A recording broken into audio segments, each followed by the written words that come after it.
Good morning. Good morning everyone. I am Dr. T. S. Shivarani here.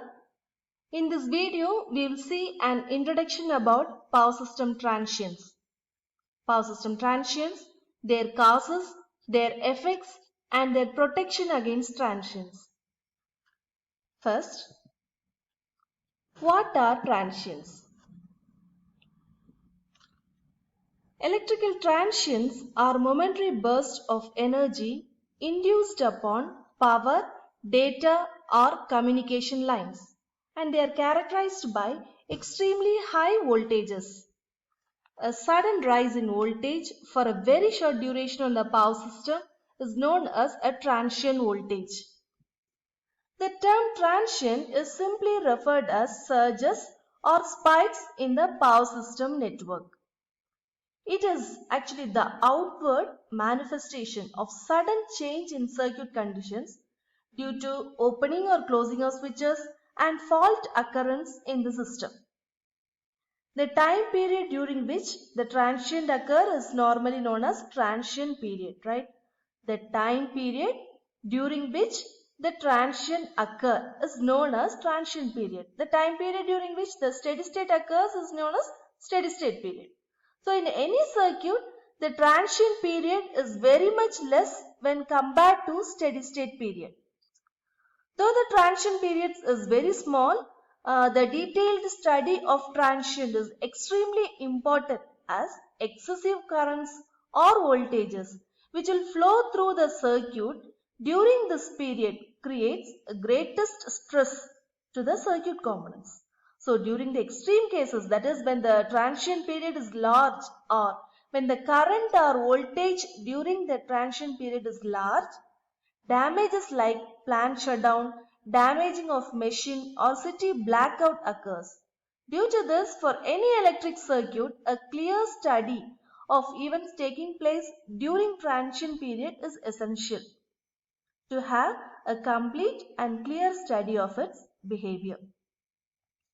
So this is an transient waveform, or we call it as an impulse waveform. The voltage buildup is taken along y-axis. Right here we can see the voltage buildup is taken along y-axis and the time along x-axis. It may be seen that it is a steep fronted wave. The steeper the wave front, the more rapid is the buildup of voltage at any point in the network. In most of the cases, this buildup is comparatively rapid, being of the order 1 to 5 microseconds. This waveform is steep fronted, that means it reaches to the peak value in a very short period of t1. As I said, the value of t1 is 1 to 5 microseconds. The time period during which the value of the voltage reaches to the peak value, right? The peak value is called the rise time. The value of the voltage becomes half of the peak value in the time t2. Here it is t2. This is t2. Voltage surge is indicated by t1 by t2 if rise time of the waveform is 3 microseconds and the value of peak becomes half of the peak in 70 microseconds, then the surge is indicated by 3 by 70 microseconds. Where do these transient surges come from? Right? So these transient over voltages on the power system may be caused due to many reasons such as lightning, the opening of a circuit breaker, the grounding of a conductor, etc. And most of the over voltages are not of large magnitude but may still be important because of their effect on the performance of circuit, interrupting equipment and protective devices. An appreciable number of these over voltages are of sufficient magnitude to cause insulation breakdown of the equipment in the power system. So, these over voltages on the power system may be broadly divided into two major categories. First one is external cause, that is lightning, and next is internal cause, that may be due to switching surges, insulation failure, arcing ground, resonance. So first we can see about lightning. So what is lightning? An electric discharge between cloud and earth. Between clouds or between the charge centers of the same cloud we call it as lightning. Right?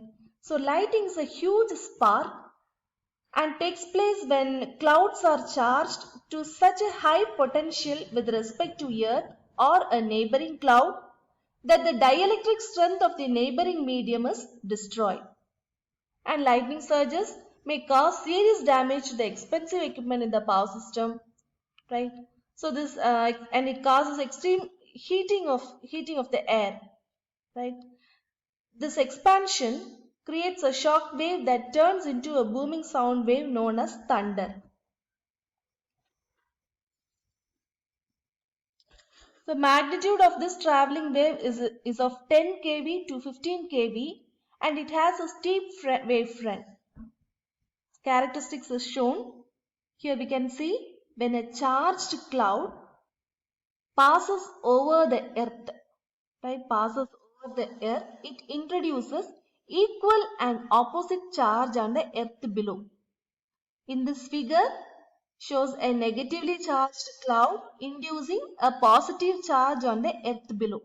As the charge occurred by the cloud increases, the potential between cloud and earth increases and therefore gradient in the air increases. When the potential gradient is sufficient to break down the surrounding air, it may be around 5 kV per centimeter to 10 kV per centimeter. The lightning stroke starts, right? And this is the basic mechanism behind lightning. So lightning occurs in phases. The scientists discovered that the lightning occurs in two main phases, which are the crossing phase and the returning phase. An ideal cloud is assumed to be 3 kilometers far from the ground. And in the first phase, a negative charge descends from the cloud towards the ground in part of a second. And in the second phase, the positive charge on the ground meets with that negative charge. And in the third phase, as a result, a strong electric spark generates and goes towards the cloud. And in the fourth phase, we can see the returned electric charge, and that is the lightning beam. All of these four phases happens in just 25 milliseconds. So lightning discharge, which usually appears to the eye as a single flash, is in reality made up of a number of separate strokes that travel down the same path. The interval between them varies from 0.0005 to zero 0.5 seconds. Each separate stroke starts as a downward leader from the cloud. And it has been found that 87% of all lightning strokes result from negatively charged clouds and only 13% originate from positively charged clouds. It has been estimated that throughout the world there occurs about 100 lightning strokes per second. Lightning discharge may have current in the range of 10 kiloamps to 90 kiloamps. The harmful effects of lightning. Traveling waves will shatter the insulators and may even break poles. Traveling waves due to lightning hit the windings of a transformer or generator and cause considerable damage. Arc can be initiated.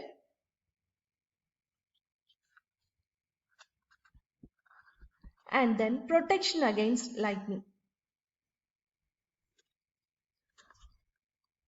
Transients or surges on the power system may originate from switching and from other causes, but the most important and dangerous surges are those caused by lightning. The lightning surges may cause serious damage to the expensive equipment in the power system. So it is necessary to provide protection against these surges. The most commonly used devices for protection against lightning are earthing screen, overhead ground wires, and lightning arresters. Earthing screen provides a protection to power stations and substations against direct strokes, whereas overhead ground wires protect the transmission lines against direct lightning strokes. However, lightning arresters or surge diverters protect the station apparatus against both direct strokes and the strokes that come into the apparatus as travelling waves.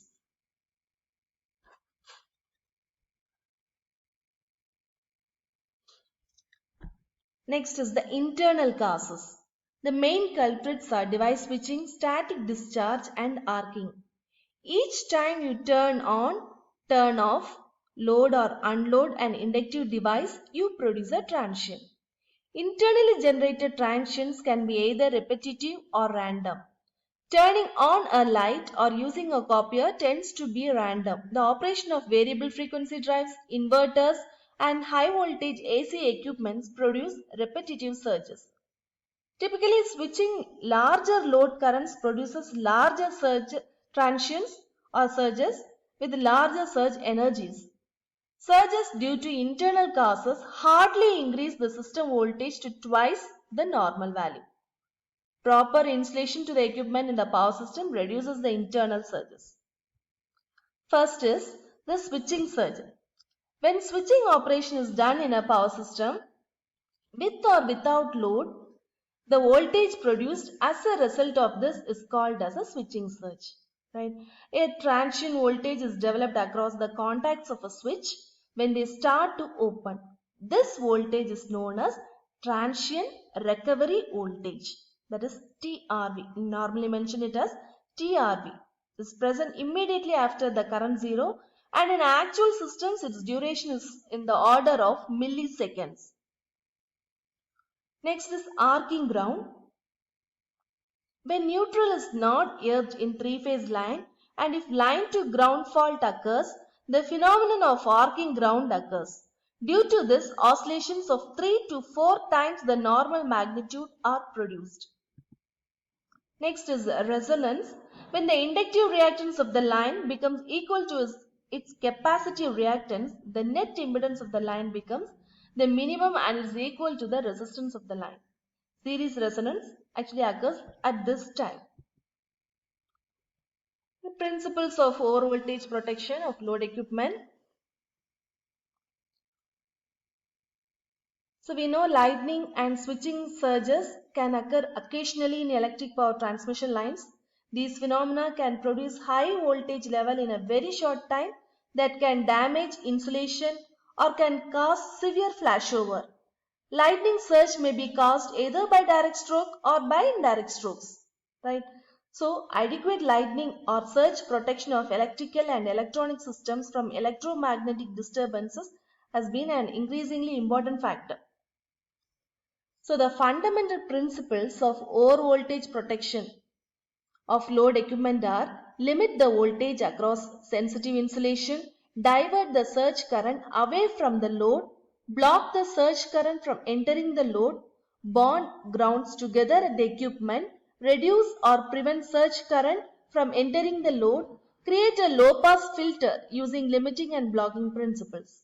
Right? So the main function of surge arresters and transient voltage surge suppressors, that we call it as TVSS, is to limit the voltage that can appear between 2 points in the circuit. This varistors and similar devices is that they somehow are able to observe the surge or divert it to ground independently of the rest of the system. So that may be a beneficial side effect of the arrestor application if there is a suitable path for the surge current to flow into.